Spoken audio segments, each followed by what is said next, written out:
It had been nearly 3 days since I had lost contact with my husband. Despite his prior notification that he would be unresponsive for a while, my growing concern prompted me to consider calling the police. Just as I contemplated this step, a phone call interrupted my thoughts. It was one of his subordinates, saying, "Senior, your husband has been killed in an accident." Shocked and unable to process the news, I rushed to the hospital, only to find my husband transformed. My name is Lisa, a 28-year-old woman married for 2 years. We live together, both working for an ID company. Although we aspire to have children, it hasn't happened yet. My husband, Hero, 2 years my senior, is dedicated to his work. I vividly remember the day he joyfully announced his potential promotion. His happiness was contagious, and despite his tireless efforts, I couldn't help but feel proud. However, as the days passed, I noticed a change in Hero's behavior. He started working even longer hours, often returning home well past midnight, and working on weekends became a regular occurrence. The once frequent outings on our days off gradually ceased. I couldn't understand why he seemed unaffected by the relentless workload. Moreover, his attitude toward me grew colder. Despite my concerns, he showed no signs of fatigue. I couldn't shake the feeling that something was amiss, questioning the strangeness of it all. Determined to address the growing concerns about my husband's changed behavior, I waited for him to return from his overtime work. As he walked through the door, exhaustion evident on his face, I mustered the courage to broach the subject. "Can I talk to you for a minute?" I asked. His response was curt. "What is it?" "I'm tired and want to go to bed early." I pointed out his habitual late-night phone use before sleep, suggesting it might be affecting his rest. His defensive reaction was swift. "What I do with my free time is up to me, right?" Undeterred, I questioned his seemingly excessive workload, especially after his recent promotion. His expression momentarily hardened, and I seized the opportunity to express my concerns about the toll it was taking on him. "You work too many holidays, and it's not fair to make your employees work so hard," I said. His response was dismissive. "I can't help it. You can't understand what I do. I'm tired, and I'm coming home, so don't meddle." With that, he left the living room, leaving me in turmoil. The unease lingered, and one fateful day, after a work-related accident that left me bruised and hospitalized, I desperately tried to reach him for support. However, my attempts were met with silence. Hours passed, and frustration built as my husband remained unresponsive. Finally connecting with him, I explained the urgency of the situation. His response, filled with indifference and an unexpected lack of concern, left me speechless. "I'm sorry, but I'm in an urgent situation." "What do you mean?" "I was in an accident on my way home and had to be hospitalized. I have pain all over my body, but they said it was nothing life-threatening." "What are you doing to me?" His callous reply, urging me not to get into an accident when he's busy and disclaiming responsibility for my car, left me stunned and at a loss for words. I had asked my husband to bring me a change of clothes, a simple request in light of the accident that had left me hospitalized. However, his response was far from supportive. "Why should I do that? I'm tired from work, and I have to go all the way to the hospital for some idiot who had an accident because of her carelessness," he retorted, labeling me as the cause of the mishap despite it being the fault of the other driver. His harsh words stung, and he refused to come to the hospital or respond to my messages, leaving me on my own. The abrupt end to our call resonated in my ears, bringing me to tears. It was disheartening to see how indifferent he had become, prioritizing work over my well-being. With no family nearby, I had no option but to procure what I needed from the store. Despite numerous attempts to contact him, 3 days passed without a response. The worry intensified as I considered various possibilities, including the unsettling thought that he might have been in an accident himself. Just as my concern reached its peak, a knock echoed in my hospital room. Answering the door, I was greeted by Yuri, a colleague I typically got along with. Grateful for her visit, I explained the situation. Yuri expressed her surprise upon learning about the accident and reassured me that, despite the severity of the incident, I was fortunate to be doing well. As we conversed, the visiting hours came to an end, and Yuri, preparing to leave, hesitated. Her troubled expression hinted at something unspoken, as if she harbored concerns or information she was hesitant to share. Anxiety gripped me as I nervously questioned Yuri. Is something wrong? She hesitated before responding. I'm sorry, Lisa. I don't think this is the right time to say this, but I saw something. I saw Lisa's husband walking with Misa. The revelation hit me like a tidal wave. What? When was that? I asked, my mind racing to piece together the timeline. Misa, a junior employee at our company, had been under my mentorship since her early days. We still shared weekly lunches, maintaining a connection that spanned several years. The last time Misa and my husband crossed paths was likely at our wedding. Could it be that they had met then? The impossible notion sprouted in my mind, and I couldn't dismiss the worst-case scenario. Yuri recounted her observations from 3 days ago, mentioning Misa carrying a case. A sinking feeling enveloped me. I contacted my husband's office, confirming Yuri's account. He had indeed taken paid leave 3 days ago. The pieces fell into place, confirming my fears. The man I loved and the junior colleague I trusted had betrayed me simultaneously. The realization struck hard. Had the relationship begun even before his intensified work schedule? Each instance of his suspicious behavior replayed in my mind, and the truth became painfully clear. Subconsciously, I had been calling him repeatedly in the past few days, knowing he wouldn't answer. Yet, I refused to let him off easily, persistently ringing until he finally answered, his voice filled with displeasure. What's the matter with you? You're so persistent. I told you I wouldn't answer for a while. What's so important that you can't respect that? I'm working every day. I'm at work every single day, my husband retorted defensively. Unconvinced, I countered. You've taken a holiday until tomorrow. What on earth are you doing? His hesitation was palpable, as if he still believed he had room for deception. Swiftly, he began to weave excuses, denying any time off. I cut through his attempts to play dumb, stating, I'd already checked with the company.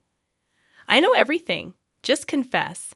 Frustrated and perhaps realizing he could no longer conceal the truth, my husband admitted, I'm exposed, right? That's right. I'm traveling with Misa.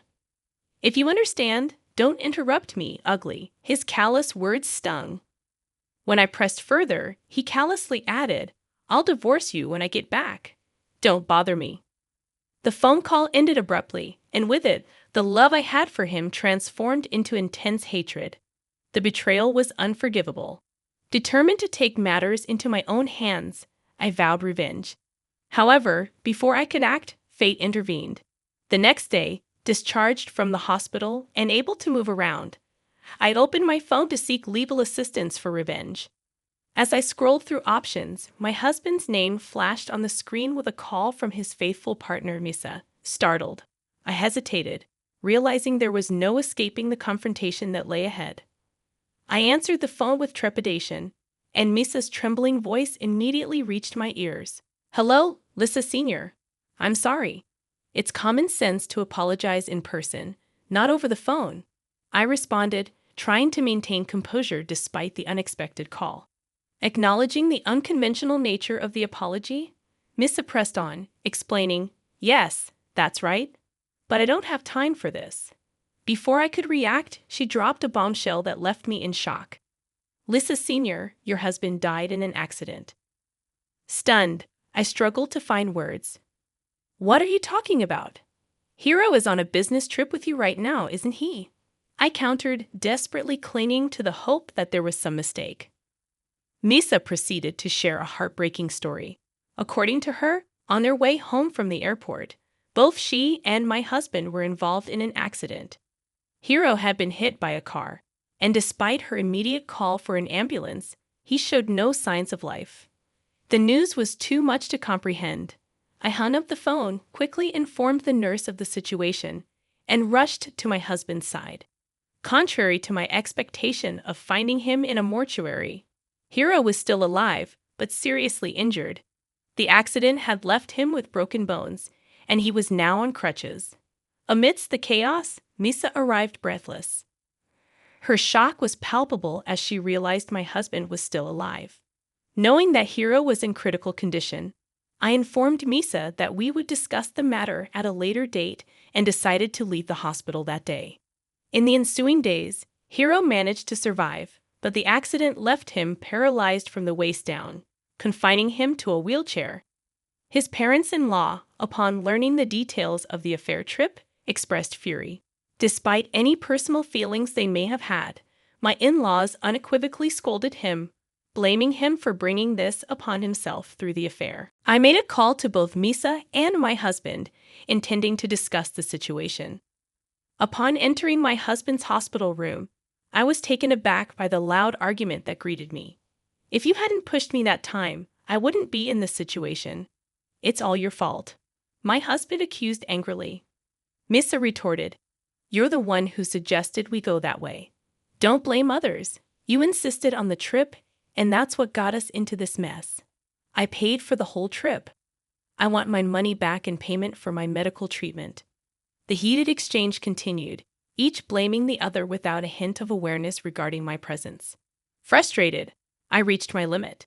With a forceful push of the hospital room door, I took a deep breath and sternly declared, "Stop arguing. This is neither the time nor the place. Hiro needs us now more than ever, and we must support him. You cheated on your wife in the first place. Take your blaming elsewhere." Lissa Sr., finally noticing me, tensed up. Unperturbed by her reaction, I continued, "How can you two fight under such circumstances? Do you realize the gravity of the situation?" Hiro, the first to respond, attempted to reassure me. "Lisa, don't worry. I'm breaking up with this woman. I only have you after all." Shocked, I couldn't contain my disbelief. "What are you saying now? We're getting a divorce, right?" I exploded, frustrated by the nonchalant expression on my husband's face. "You said it yourself. You claimed you would divorce me if you left or had a fight with your lover. Are you out of your mind? I can't live my life with you, Lisa." "Why?" my husband declared, his tone cutting through the air. Shocked, I responded, "I thought you loved me. Don't be ridiculous. You were the one who blustered and said you were divorcing me. Then, when things got bad, you went back together. Don't ever show your face in front of me again. You'll regret it for the rest of your life." My vehement yelling left my husband in a state of shock, and Misa, who was present, turned pale and trembled. Later that day, I was discharged from the hospital and decided to return to my parents' home for a while. Through my lawyer, the divorce from Hiro was finalized. Both he and Misa were charged alimony, which they paid in a lump sum. As a consequence of this fiasco, Hiro was fired from his job. The money he had spent on the affair was deducted from his company expenses. Additionally, his paralysis from the waist down led to his dismissal, leaving him with only a claim for damages against the company. Finding a new job with his physical condition would prove challenging. Word of Misa's affair with my husband spread throughout the company, resulting in a sudden turn of sentiments against her. Unable to bear the hostile atmosphere, Misa repeatedly missed work without permission. Eventually, she submitted a resignation letter.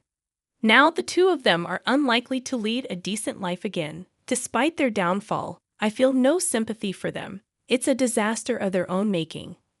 On the other hand, I rented an apartment near my office and started a new life.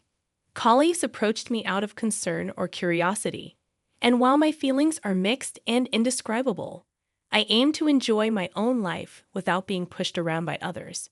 Silly rumors will soon be put to rest, and I look forward to embracing a new chapter on my terms. Second story.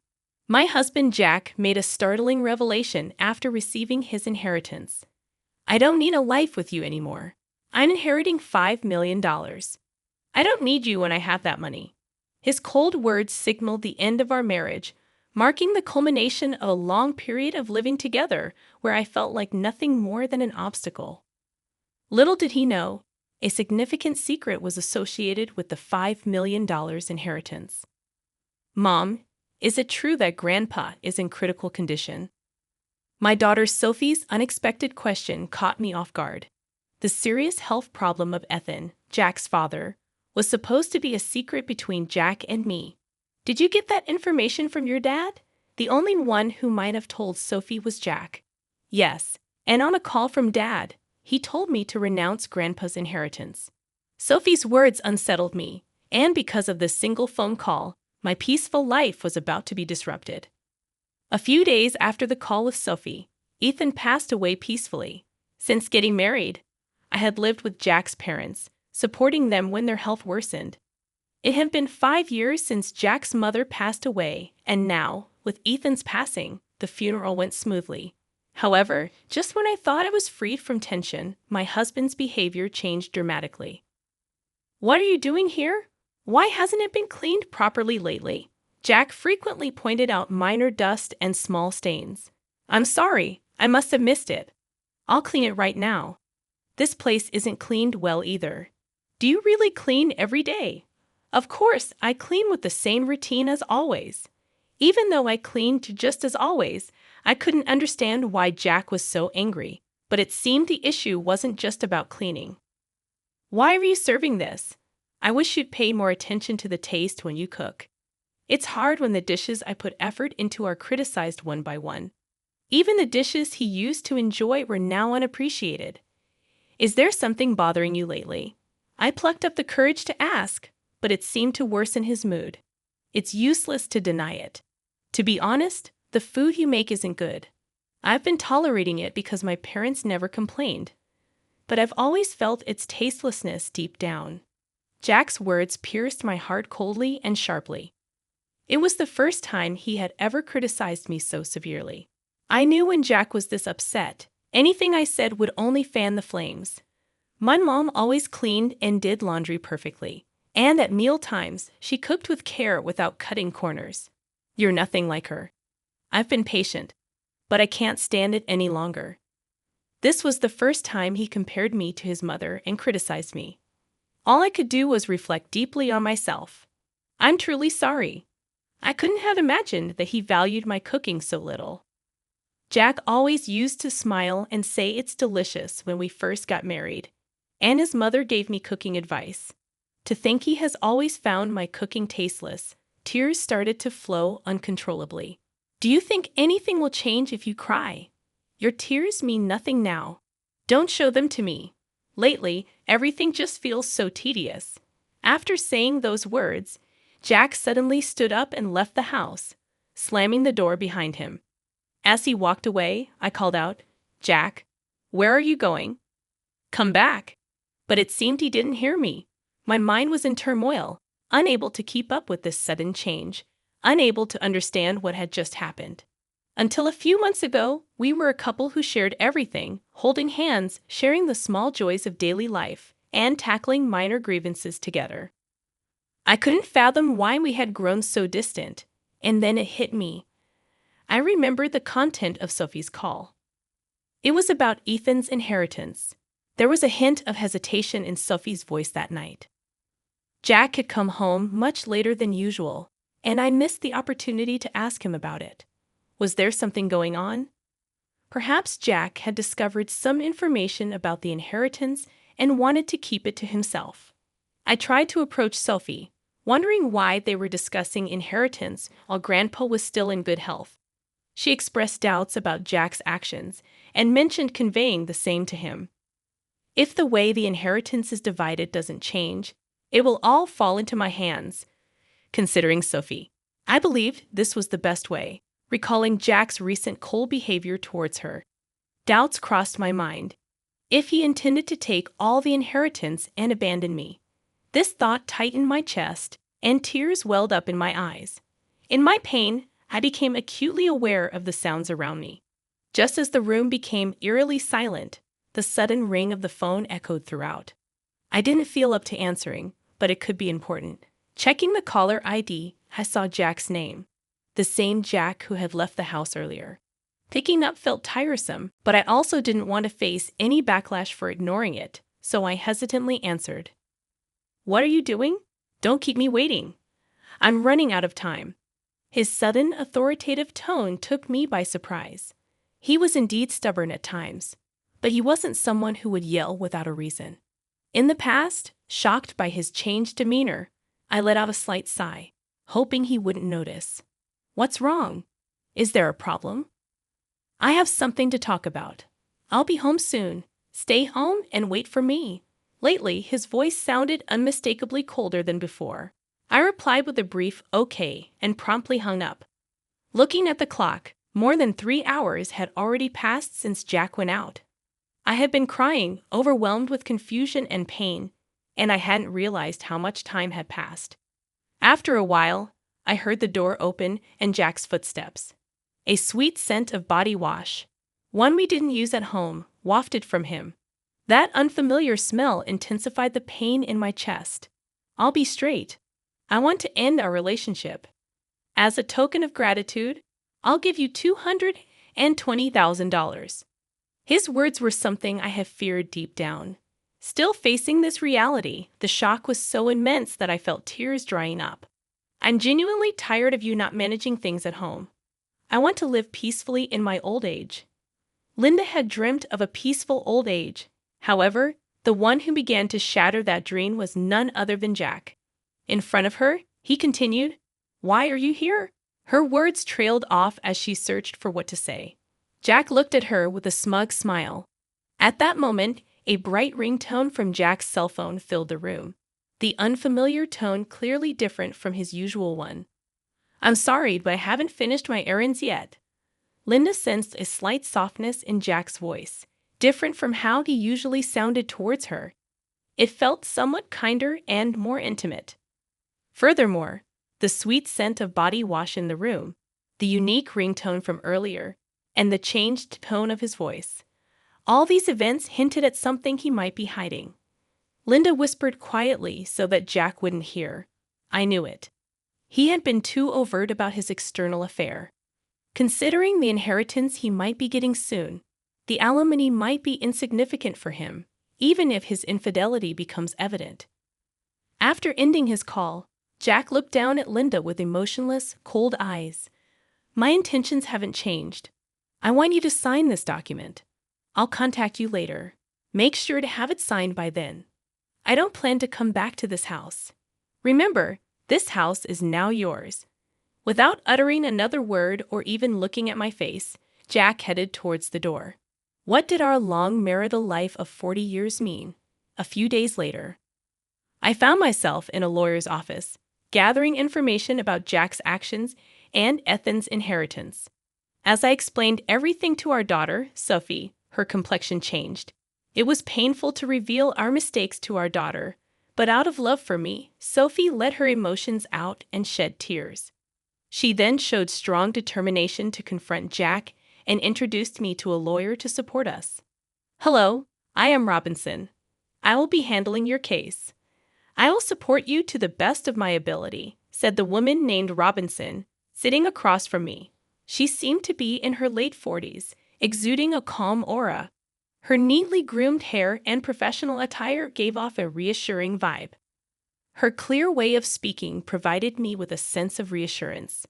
"I'm truly sorry for approaching you suddenly. My name is Lily Johnson. I'm a bit nervous since it's our first meeting under such circumstances," I admitted. "That's all right. I had already received some information from Sophie, so I was able to talk in detail with peace of mind," reassured Robinson. Based on what I had researched over the days and the information Robinson separately gathered for me, we verified the facts.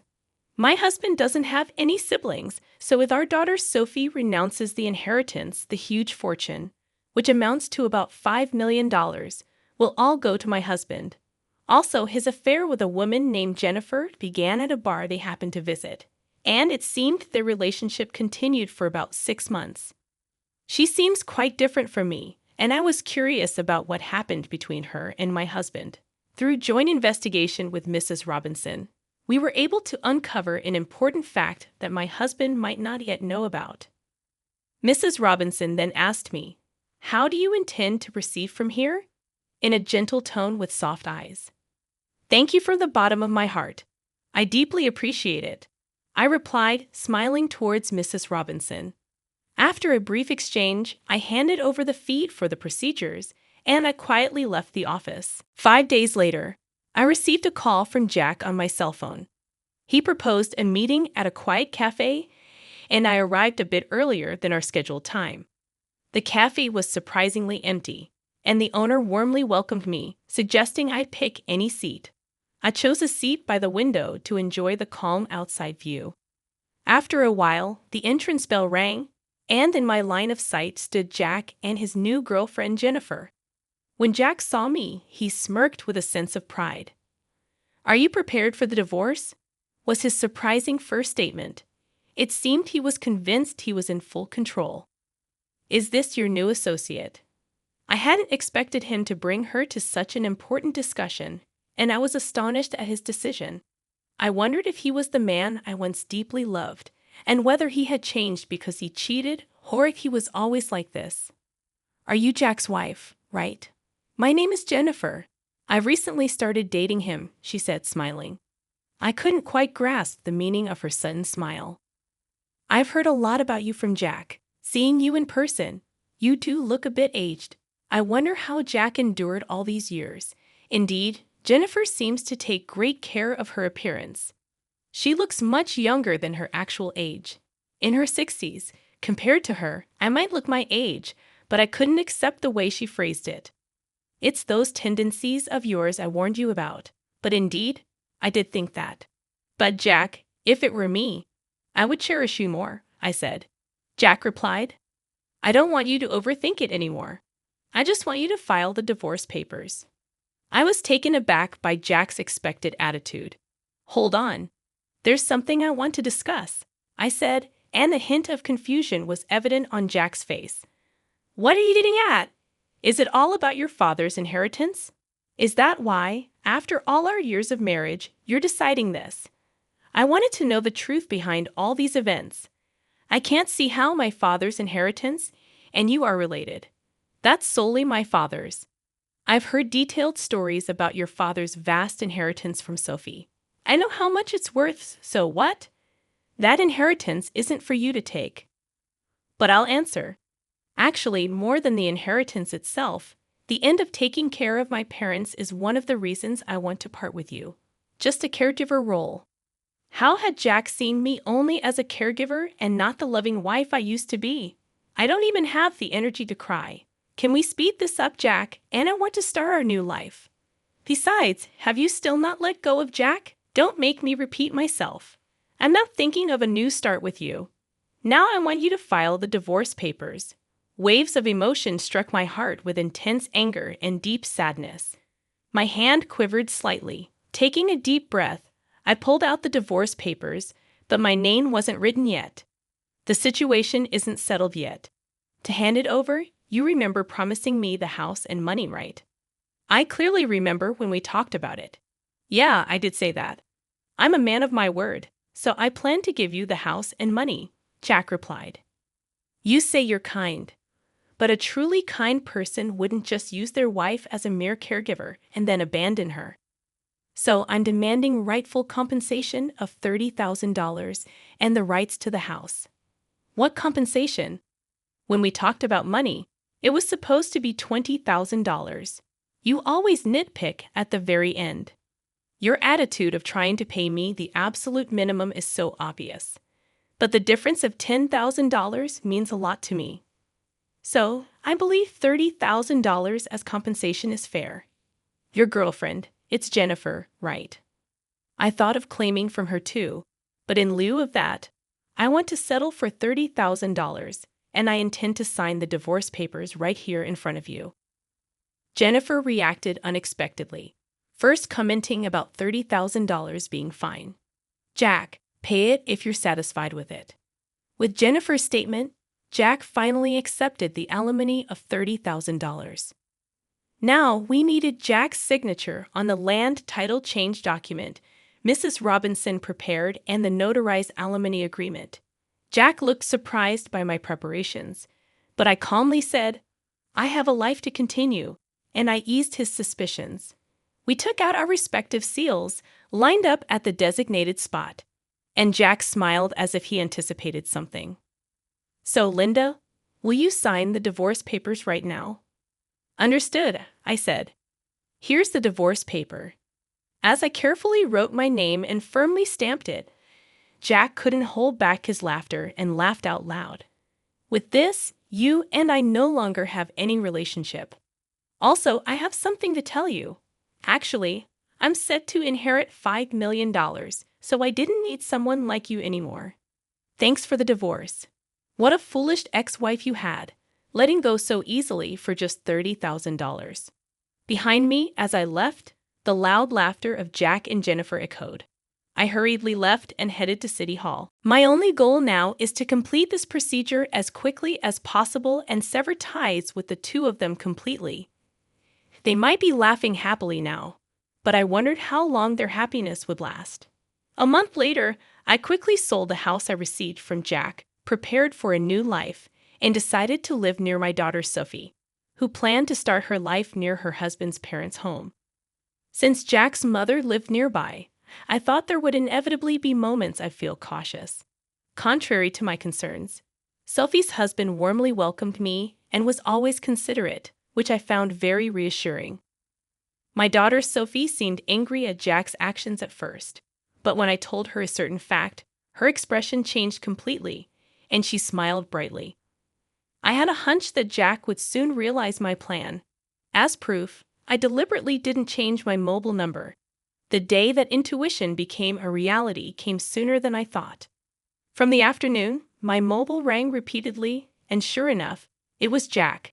He called many times, but at first I purposely didn't answer.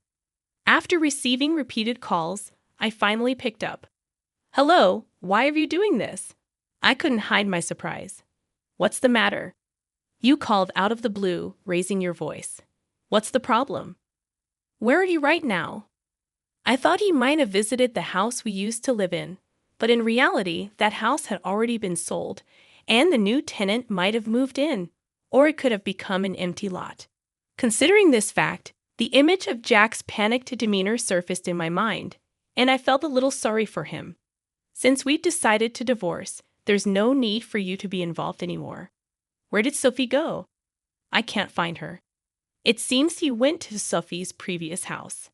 Of course, she wasn't there, and I managed all the information and procedures related to Sophie's husband's family home, so Jack had no way of knowing. "He seems to have hit a dead end and contacted me." I answered, "Yes, actually, Sophie has moved to a new place." "Why didn't you tell me something so important? Moreover, did you know about that too?" It seems my husband finally realized the truth. By that, are you referring to the significant hidden debt that Ethan had? Actually, when I investigated Ethan's inheritance in detail, I was shocked by the amount of the inheritance. But at the same time, I found out about a considerable hidden debt. Probably, while he was alive, he estimated he could repay the debt with about $5 million and hid that fact from us. However, he passed away midway through repayment, and the hidden debt was left neglected. And when you officially receive an inheritance, you are also obliged to inherit such hidden debts. Jack was blinded by the allure of easy money and neglected thorough verification and investigation. That was his big mistake. So, I have a question. Did you really know about my dad's debt? Information is easy to come by. It becomes clear to anyone with a little search. That's why I noticed it.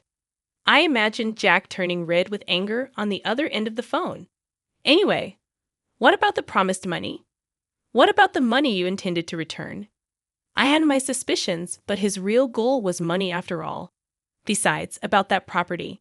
If I had known about my dad's debt from the beginning, I wouldn't have gotten involved at all. I understand how you feel. I thought it deep down, but I chose not to say it. But think about it. Putting aside the money issue for a moment, you got to marry a very attractive woman, right? Isn't that pretty lucky? Of course, I don't know if Jennifer chose Jack because of his assets or if it was truly love. As soon as Jennifer found out about my debt, she left me. I thought she would. It's exactly as I expected. Linda, think about it. How about starting over with me? I feel deceived by Jennifer. I just realized now you're the person I really need. The tone of Jack's voice suddenly dropped and became emotional. I wondered if he has forgotten everything he did to me. I'm cornered. Every day, I'm being rushed by collectors, and the debt I can't repay is piling up. I'm at my limit. I really feel my life is in danger. Help me, please. Even after hearing his desperate plea, I calmly thought, if I were in this situation, would Jack help me? I carefully chose my words and took a deep breath before answering. Right now, I'm living peacefully and am truly satisfied.